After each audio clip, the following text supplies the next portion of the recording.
On n'a pas accès à tout sur Internet. J'ai fait ma petite recherche, hein, à vrai dire. J'ai fait ma petite recherche.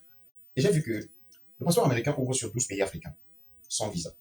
Donc, avec un passeport américain, tu peux circuler, du moins, tu peux entrer dans 12 pays africains sans avoir à présenter un visa. Alors, parmi ces pays, parmi les pays d'Afrique, il y en a qui demandent un visa à l'arrivée pour le passeport américain. Alors, si on veut considérer ces pays-là, on sera dans 35 pays africains. Donc, ça veut dire que le passeport américain ouvre toutes les portes de 35 pays africains. Là n'est pas le problème.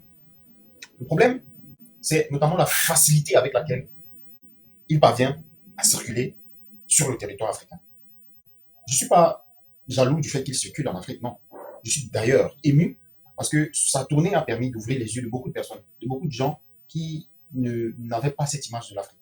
Parce qu'en réalité, l'image qu'on a toujours vendue de l'Afrique à l'extérieur est une image de condescendance, une image dégradante, pour faire croire aux autres ce que l'Africain n'est pas.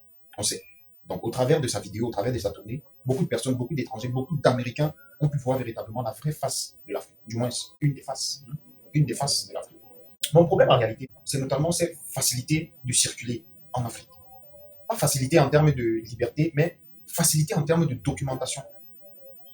Cette facilité en termes de documentation. Nous savons très bien à quel point il est compliqué pour un Africain de se rendre à l'étranger. Pire encore, aux États-Unis. C'est de plus en plus inquiétant. Moi, au travers de cette vidéo, au travers de cette tournée, je n'ai pas vu là une vidéo qui permet de montrer une autre face de l'Afrique aux Européens, aux Occidentaux, aux Américains et autrement.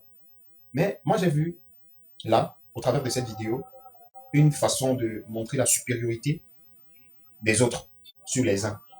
Je ne sais pas si ça se dit. Je sais, généralement, on dit des uns sur les autres. Mais là, ce n'est pas le cas. Dans cette vidéo, moi, j'ai vu une façon de montrer la supériorité des autres sur les uns. Parce que, on sait très bien, il n'y a pas longtemps, le président des États-Unis a comme ça émis des règles strictes, des règles assez strictes sur l'obtention du visa pour les États-Unis.